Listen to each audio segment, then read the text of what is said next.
Hello everyone, मेरा नाम है अजय और स्वागत है आपका हमारे चैनल न्यूटन नीट में। In this video we are talking about transgender और किन्नर। तो किन्नर या ट्रांसजेंडर का जन्म कैसे होता है, आज हम इसी के बारे में बात करेंगे।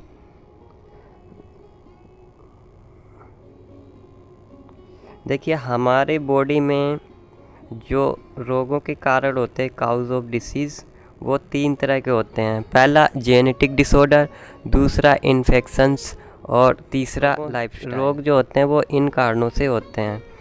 तो इसमें जो जेनेटिक डिसऑर्डर है यानी आनुवांशिक विकार, ये हमारे माता पिता से हमें प्राप्त होते हैं। यानी कुछ बीमारियां अगर हमारे माँ बाप के अंदर हैं या वो कैरियर हैं उसके, तो वो हमारे अंदर ट्रांसफ़र हो जाती हैं। उसके बाद इन्फेक्शन से, तो इन्फेक्शन तो हमें वेक्टर से मिलते हैं, जैसे मच्छर हो गए, इससे मलेरिया फैला देते हैं वो। एड्स जैसे ये एड्स ह्यूमन इन्फेक्शन वायरस। और लाइफस्टाइल, यानी कि जब हम लाइफस्टाइल हमारा अच्छा ना हो तब हमें ये डिसीज़ होती हैं। जैसे हम खाना खाते जा रहे लेकिन फिजिकल एक्टिविटी नहीं कर रहे, तो ओबेसिटी बढ़ जाता है, डायबिटीज़ हो जाती है, अस्थमा हो जाता है।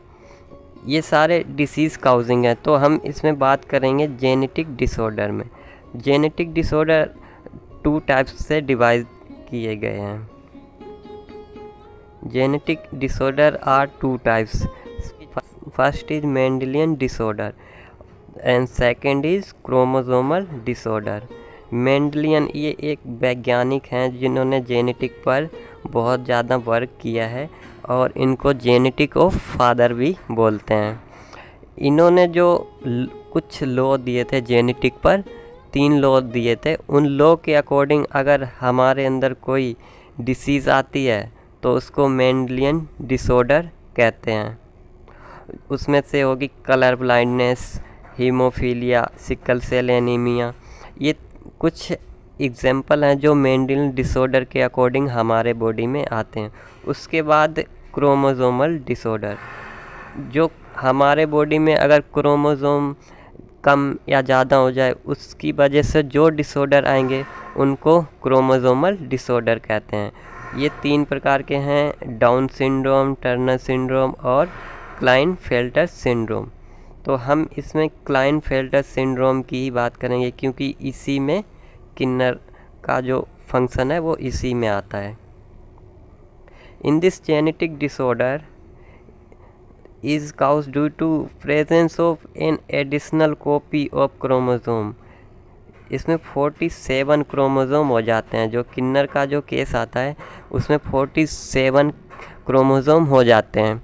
जैसे कि बात करें नॉर्मल फीमेल में, तो 46 हमारे बॉडी के अंदर क्रोमोसोम होते हैं, जिसमें 44 जो हो गए वो ऑटोसोम कहलाते हैं और जो XX ये वाले जो हैं ये सेक्स क्रोमोसोम कहलाते हैं। यानी ये हमारा सेक्स डिटरमाइन करते हैं कि हम लड़का होंगे या लड़की होंगे, ये सेक्स क्रोमोसोम होते हैं। तो फीमेल में XX क्रोमोसोम होते हैं और मेल के अंदर XY, ये सेक्स को जो डिफाइन करते हैं वो।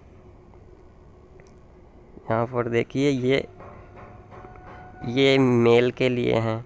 इसमें 44 तो ऑटोसोम हो गए और XY जो हैं ये सेक्स क्रोमोसोम है जो हमारा सेक्स डिटरमाइन करते हैं।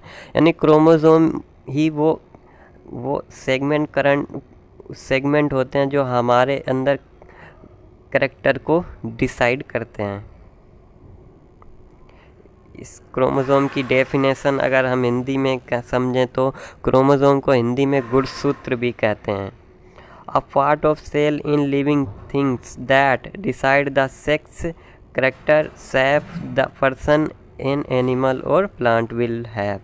यानी जो क्रोमोसोम है वो डिसाइड करते हैं हमारे सेक्स को, करेक्टर को, शेप को। यानी हम अपने माता पिता जैसे कितने भिन्न होंगे ये डिसाइड करते हैं। यानी जैसे हमारी हाइट मम्मी पापा दोनों में से किसी एक तरह की हो सकती है, हमारे आँखों का कलर और हम काले या गोरे होंगे, ये सब क्रोमोसोम ही डिसाइड करता है। यानी हिंदी में भी समझ लें आप तो गुणसूत्र जो होते हैं वो डिसाइड करते हैं कि सजीवों की कोशिका कांड, जिससे मनुष्य, पशु या पौधे का लिंग, लक्षण, आकृति आदि निर्धारित होते हैं। गुणसूत्र या इंग्लिश में इनको क्रोमोसोम कहते हैं। क्रोमोसोम फंक्शन यहाँ पर समझ लीजिए। Chromosome function carry the DNA and transfer the genetic information from parents to offspring, यानी जो पेरेंट्स से हमारे अंदर ये इंफॉर्मेशन को ट्रांसफ़र करते हैं, यानी जो हमारे माता पिता के अंदर कैरेक्टर हैं उनमें से दोनों में से हमारे अंदर कुछ ना कुछ कैरेक्टर आएंगे। यहाँ पर भी देख लीजिए, इसको भी समझ लीजिए आप। क्रोमोसोम फॉर नॉर्मल पर्सन, यानी नॉर्मल इंसान के लिए 46 होते हैं क्रोमोसोम, ठीक है। और मेल और फीमेल में जो हो गए वो एक्स जो डिनोट करते हैं वो फीमेल को डिनोट करते हैं, और XY इसमें है सेक्स क्रोमोसोम, यानी मेल को डिनोट करते हैं। But in syndrome called Klinefelter syndrome, यानी क्लाइनेफेल्टर सिंड्रोम जो होगा, यानी किन्नर का जो केस होगा, उसमें एक एडिशनल क्रोमोसोम हो जाता है, यानी 44 तो पहले से ये ऑटोसोम है, ठीक है। लेकिन यहाँ पर देखिए XXY हो गया, यानी इसमें X जो क्रोमोसोम है वो एडिशनल है, वो ज़्यादा है X, इसलिए इसमें लड़की के करैक्टर उस किन्नर में आ जाएंगे। मतलब उसको बनना तो मेल था, क्योंकि यहाँ Y है, देखिए Y क्रोमोसोम है, उसको बनना तो मेल था, लेकिन उसमें X जो हो गया वो एडिशनल आ गया, यानी X और ज़्यादा आ गया, और X जो होता है वो फीमेल के लिए होता है, तो इसमें फीमेल के कैरेक्टर्स ज़्यादा हो जाएंगे, जैसे कि उनकी आवाज़ पतली हो जाएगी, उनका ब्रेस्ट बन जाएगा, उसके बाद उनके जो चेस्ट पे हेयर भी नहीं आएंगे, ऐसे कैरेक्टर आ जाते हैं ये X जो एक्स्ट्रा होने पर।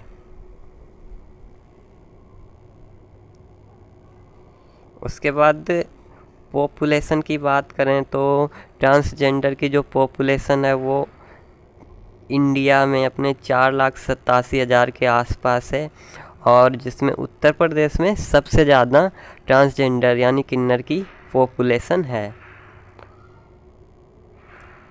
यहाँ इस डायग्राम से भी समझ लीजिए आप कि जो क्लाइनेफेल्टर यानी जो किन्नर होता है उसमें क्या क्या चेंजेस आ जाते हैं नॉर्मल पर्सन। उसमें जैसे चेस्ट पर ये मैंने बताया था बाल नहीं आएंगे, और इसमें ब्रेस्ट डेवलप हो जाएंगी, जो लड़कियों जैसे ब्रेस्ट, मेमरी ग्लैंड वो एफियर हो जाएंगे। उसके बाद इसमें टेस्टिस का जो साइज होता है, यहाँ पे जो छोटी छोटी 2 गोली टाइप की होती हैं पेनिस के पास, उसको टेस्टिस बोलते हैं। टेस्टिस का साइज छोटा हो जाएगा, तो टेस्टोस्टेरोन हार्मोन नहीं बनेगा, और टेस्टोस्टेरोन हार्मोन नहीं बनेगा तो उसमें मेल के कैरेक्टर कम रहेंगे।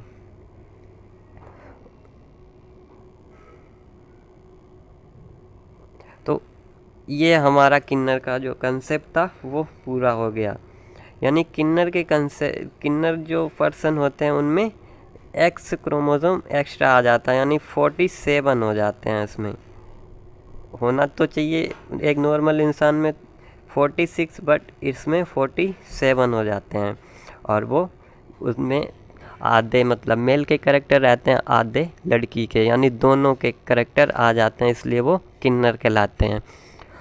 और बात करें अगर किन्नर की लाइफस्टाइल के बारे में, तो देखिए किन्नर जब किसी के घर में किन्नर बेबी जो बॉर्न होता है, जन्म लेता है, तो लोग क्या करते हैं कि उसको किन्नर समाज को दे देते हैं, जिससे उनकी फैमिली भी उनसे छूट जाती, ज़मीन जायदाद जो भी प्रॉपर्टी है वो भी उनके पास नहीं रहती, और उनको एजुकेशन भी नहीं मिल पाती है। तो इसलिए वो पूरी तरह से हमारे समाज पर डिपेंड हो जाते हैं, हमसे पैसे लेते हैं कि उनको अपना भरण पोषण करना, इसलिए वो ट्रेन में और ट्रैफिक सिग्नल पर पैसे लेते हैं लोगों से।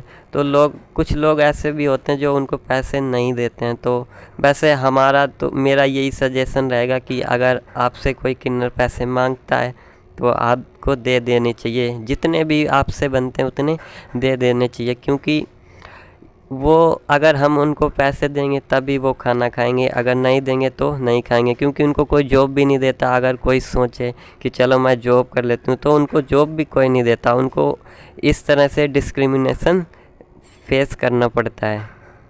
तो मेरा तो यही सजेशन है कि आप किन्नरों को पैसे दिया करें, और उनकी जो दुआएं होती हैं वो हमारे लिए बहुत ही लाभदायक होती हैं। Thank you so much.